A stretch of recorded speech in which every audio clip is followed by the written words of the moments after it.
Jill Biden's bizarre Hunger Games aesthetic. White House Christmas video roasted by critics.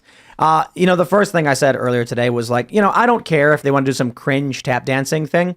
But apparently a lot of people are like, yo, this is one of the worst things we've ever seen. And for that, you will all now have to watch it along with us. It's really bad. It's really... Do I have to unmute it? Yeah. It is really, really bad. And this is physically in the White House? In the White House. Yeah, I believe it is, yeah. It looks like The Shining. Like you expect the kids from The Shining to pop up out of here. Candy cane walls are a little much. Hey, very diverse. Okay. Say that again. Yeah, look at that. Look how she stares. Oh yeah. It's like they're doing stage acting, but they're doing it on camera. That's why it looks so weird. This is what all the victims of MK Ultra see before they're hijacked and taken over and brought to the CIA secret black sites in order to commit their assassinations on political leaders. This is the brainwashing campaign. Talented dancers. But this is like what you look at from 100 or 300 feet away, so that's why their faces are so... I'm sorry, I gotta be honest, I hate tap dancing. Yeah. I absolutely despise tap dancing. Why, though? It's like nails on a chalkboard. Right. That's it. Like, have you ever nails done on a it? chalkboard, that's what that sounds like to me. I tap danced when I was younger, so I hate it. like it, but I didn't like that, definitely. I think just the only thing missing was like Dylan Mulvaney. Like, he should have been in there. But I mean, like, I'm not gonna rag on people for wanting to do a tap dancing Christmas. That doesn't matter to me. But then I saw this. This is from the Daily Mail. Jill Biden's White House Christmas dance troupe are radical BLM-loving activists who have demanded prison abolition and defunding the police. But it's not just that. People are calling it a racist hate group. A large portion of their background is ragging on people based on race.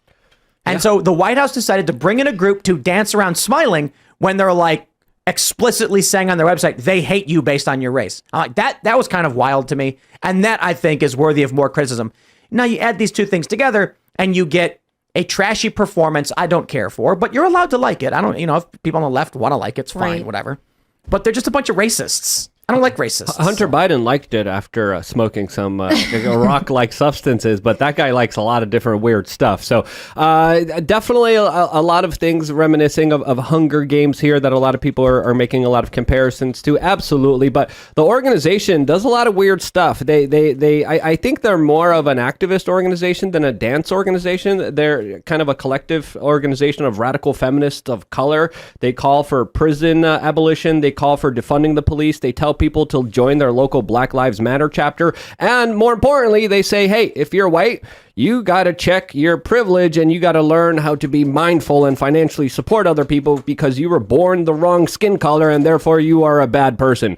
That's extensively what they are saying. They say that if you take issue with being insulted based on your race, you are fragile.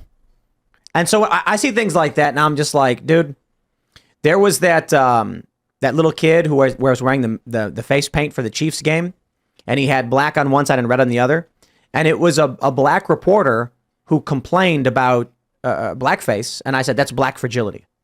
That's what black fragility is. He sees a kid wearing Chiefs face paint, and he loses his mind and calls it all racism. Right. And I'm like, you see why you shouldn't do that?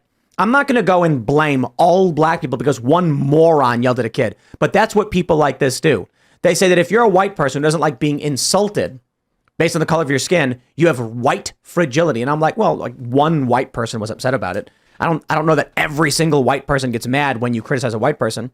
That black reporter who wanted to get that kid in trouble for whatever reason, he's one guy. He doesn't represent all black people. It makes no sense to make black the focus of it the same way they make white the focus of it. Right. This is my problem with leftist identitarians and being brought into the White House. I think it's disgusting. They don't get angry. They get perturbed.